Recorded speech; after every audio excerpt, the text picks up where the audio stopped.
As more and more people are pushing President Trump to reopen the economy, here are 5 steps that could get us there.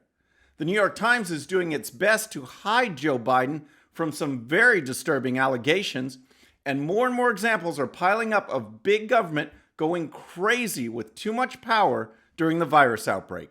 All that and more. I'm Bobby Eberle. This is a 13-minute news hour. God bless the United States of America.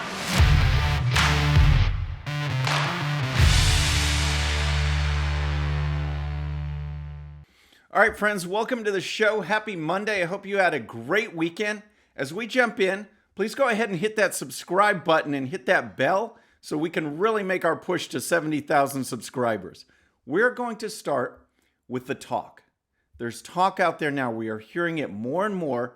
Talk of President Trump reopening the economy and the steps that it'll take to get there. He's talking about putting a task force together to get the economy going. We've got states talking about loosening up restrictions. As you guys know, the ones that have followed this show from the beginning, I've said it all along. From the very beginning that we shouldn't have shut down the economy to begin with. We should have had a smart approach that identifies the key problem, work on that, and let everybody else continue going. As I've said before, this is the United States of America, the freest country in the world. And to attack a problem like this, we need a uniquely American solution, not something that represents the Soviet-era policies or communist China, but something that reflects and respects our freedom, our liberty, and our rights. That's what we need. So now we are getting to the point where people are talking, things are looking good, we want to reopen the economy. And everyone seems to be now trying to get their leg up on that. The New York Times posted an op-ed from Joe Biden who titled it, "His Plan to Reopen the Economy." And in it, there are words of wisdom such as, we need to significantly get down the number of cases. And he would convene a panel of experts to tell us how to safely operate from now on. Wow. Those are words of wisdom. That's what I've been waiting on. That's what I've been waiting. I haven't released my 5-step plan because I was waiting on Joe Biden and words of wisdom like that. But in any case, here are 5 steps that I think we need that could get the economy going. There are 5 steps to reopening the economy. And here's step 1. Step 1, isolate the elderly and most vulnerable. Well, guess what? We had a complete clampdown on society. We've isolated everybody with bars and restaurants and other gatherings being outlawed, basically. Stay-at-home orders, shelter in place. We've isolated everybody. So number 1 is already being done with the elderly and the most vulnerable. All we need to do now is just identify that fact that these are the people that need to stay isolated for now. The elderly and the most vulnerable. That would lead us to step number 2. Step 2, identify those who are able to return to work. When I used to work outside the house, I never came in contact with elderly people. I don't. So the only person I would come in contact with is my mom. And guess what? She's self-isolating. So those folks that never come in contact with the elderly or the vulnerable, there is no reason that they can't get back to work, that they can't go on living their lives and getting this economy going again. If there is an occasion where an elderly or a vulnerable person is involved, those are the situations you avoid. But knowing that, there's no reason that a large segment of the population can't get back to work, and that leads us to step 3. Step 3, allow restaurants, hair salons, and other businesses to reopen. As I said from the beginning, I don't think they should have been ordered to be shut down in the first place, but let's get these businesses up and running again. If we still want to maintain social distancing practices, then we can do that. We can phase out social distancing over time, but I guarantee many restaurants and places like that would love to be at 50% capacity, having tables designated as ones you can sit in, and then the next one is farther down the line. I guarantee they'd rather have that than be closed altogether. And they can still have their delivery services and things that they've done to kind of compensate for being totally shut down. But let's get these places up and running. And if we still want to have social distancing practices, we can do it. Next, step 4. Okay, step 4 is to develop, distribute, and administer the antibody test. All right, test people to see if they've had the virus. At this stage, this is much, much more important than testing people to see if they've got it.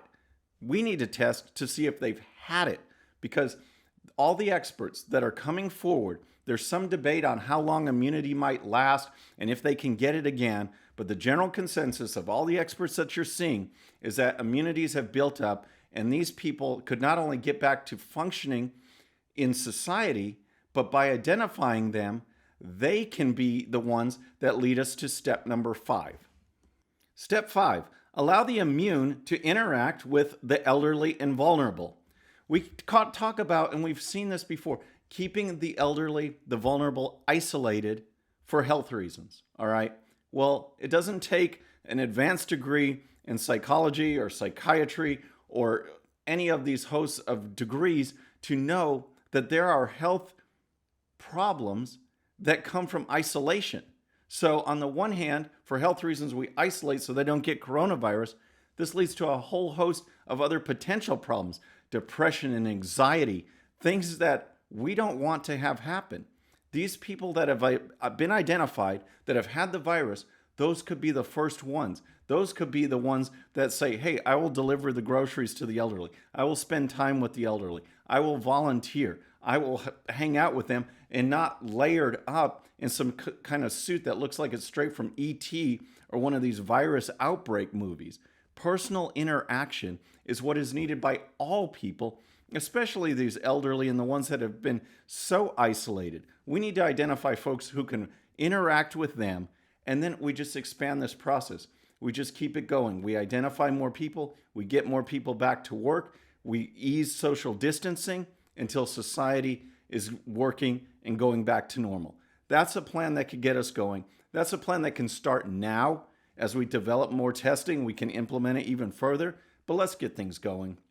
Next, I want to talk about the New York Times and Joe Biden, because just yesterday they ran a story and you could see just how they are trying to cover for Joe Biden. It is just, when you see the contrast between what the media did to Brett Kavanaugh and what they're doing for Joe Biden, it is stunning, it is shocking, and I wish more people would pay attention, because if they did, no one would be reading these publications. No one would be watching CNN or MSNBC. No one would be reading the New York Times or Washington Post. But this article, it's just outrageous, because remember when the Brett Kavanaugh situation, Christine Blasey Ford came out, and so many of these leftists said, you know what? I believe her. I believe what she's saying. Well, this woman, Tara Reade, came out, and keep in mind, she's not just accusing Joe Biden of sexual harassment. This is full-blown sexual assault, and the media are quiet. In fact, they're trying to downplay it and even rewording their stories, as the New York Times did just yesterday. And here's a report from the Daily Caller. The New York Times appeared to stealth edit a story Sunday about sexual assault allegations against Democrat presidential candidate Joe Biden while he was a senator in the 1990s. The New York Times ran a story on Sunday titled Examining Tara Reade's Sexual Assault Allegation Against Joe Biden, in which the paper recounts the former Senate staffer's version of an assault that allegedly took place in 1993 by the then Delaware senator. After some Twitter users mocked a particular passage in the piece, the Times edited it to remove a brief recounting of past allegations against Biden and did not note the changes. All right, so here's the deal. The Times put out this story. They had one particular paragraph. It started to get blasted on social media, so they went and changed it and didn't even make an editor's note that the story had been updated, that things had been clarified. And here's more from the Daily Caller. No other allegation about sexual assault surfaced in the course of our reporting, nor did any former Biden staff corroborate Reade's allegation. We found no pattern of sexual misconduct by Biden beyond hugs, kisses, and touching that women previously said made them uncomfortable, the Times initially reported. So that was what was in their story. That's what they even tweeted out. Then, later on, this is all happening yesterday, they edited the story with no note, and now it reads like this. No other allegation about sexual assault surfaced in the course of our reporting, nor did any former Biden staff members corroborate any details of Ms. Reid's allegation. The Times found no pattern of sexual misconduct by Mr. Biden. So they stopped it at Mr. Biden. No pattern of sexual misconduct except for the hugs, kisses, and touching that have made other women uncomfortable. They just nuked that part. The tweet they put out, they removed that, and then they just go on with their business. So this is the pattern, folks. We see the direct contrast between Kavanaugh and Biden, and it's just absolutely stunning. So next, I want to talk about Mark Cuban. He was talking yesterday on Fox News Sunday. He was talking to Chris Wallace, and the topic was reopening the economy and his thoughts on how we get things going and the magnitude, the strength of this bounce back. And Chris Wallace led into it by showing a clip of President Trump, who's been talking about reopening the economy and how it will come back and the strength at which it will come back. And here's that clip. President Trump says that when we do get a recovery, it's going to be a fast one, a V shape, sharp down, sharp up. Here he is talking about that. I think we can get more than back to normal from an economic standpoint, actually be better, but more than back to normal. I think we're going to go like a rocket ship once we get back to business. There's a lot of pent-up energy and demand. So that's some great comments from the president. So what do you think? Let me know in the comments if you think he's right. Here's Mark Cuban's response. I wish he was right, but he's not. I think it's going to be slower. I think there's going to be so many different ways we have to adapt to this new abnormal. People aren't going to just venture outside. They're not going to go to large gatherings. They're not going to feel confident right off the bat. There's going to be a lot of trepidation, and that concern is going to lead to people holding back and spending money. So that's the consumer spending side of things. But what about jobs? Here's Cuban's take on the jobs coming back. And on top of that, when it comes to hiring people back, companies aren't going to just immediately bring everybody back. So there are a lot of people who were hoping they'd go back to work that just won't be able to. And I think that's going to create problems. So who's right, President Trump or Mark Cuban? I think it's a combination. And here's why. President Trump is right when he talks about the fundamentals of the economy. This isn't like some other recession where over time, the natural course of things, we have a downturn and things slow down. People are laid off. People aren't spending. And then it slowly ramps back up. This was an economy that was booming. Okay, it just hasn't naturally receded. It was cut off. It was turned off. So the mere fact of turning it back on, it's going to come back big. There is no doubt about it because the fundamentals were all there. On the flip side, though, it won't be the same. Mark Cuban's absolutely right. People are going to be skittish. They're not just going to flock to restaurants and concerts and things like that. They'll have to ease into it. And the other thing is that some jobs will not come back. This is just a natural part of recession and bad times. People see, can we get by with less? Business owners will see, oh, I had 15 employees and went through bad times. Can we get by with 10 employees and save a little bit more? You'll see that. You'll see that some jobs will not be coming back. Finally, I want to talk about big government and this whole shutdown and these mandates that are going on across the country, shelter in place, stay at home, and some of the fallout from that and some of the crazy things that we see government doing because they have the power to do it. And first, I want to talk about Chicago that's releasing criminals. The Chicago cops don't even know the level of danger that some of these people who have been released. And here's the report from the Washington Times. Cook County, home of Chicago, released hundreds of inmates from its jails during the coronavirus crisis, but good luck trying to find out who is back on the streets or what crimes they are accused of committing. Even the Chicago Police Department says it's in the dark about inmates who have been released. The greatest fear people have is the fear of the unknown, Kevin Graham, president of the Chicago Fraternal Order of Police, told the Washington Times. We don't know what is occurring. We don't know why people are being released. We don't know their offenses. We don't know if these people pose a danger to society.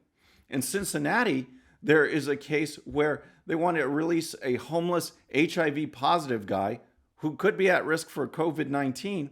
He's also been convicted of raping an epileptic student.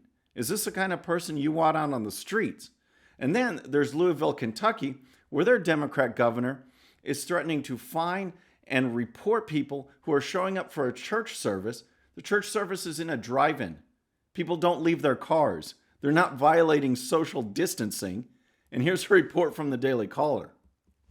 U.S. District Court Judge Justin Walker on Saturday granted a temporary restraining order that prevents Louisville's mayor from blocking the services, calling his intention to record license plates unconstitutional. The mayor's decision is stunning, Walker wrote, and it is beyond all reason unconstitutional.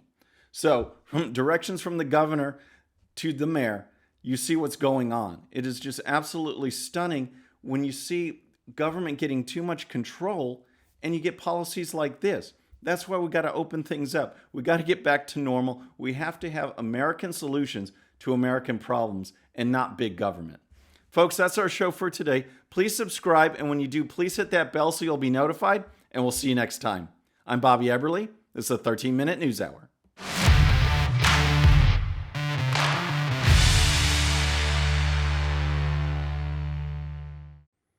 Okay, friends, just a little reminder before you go, and no, this does not count against my 13 minutes.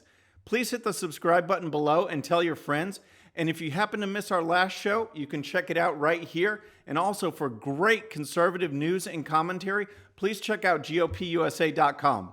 All right, folks, we'll see you on the next show. Have a great day.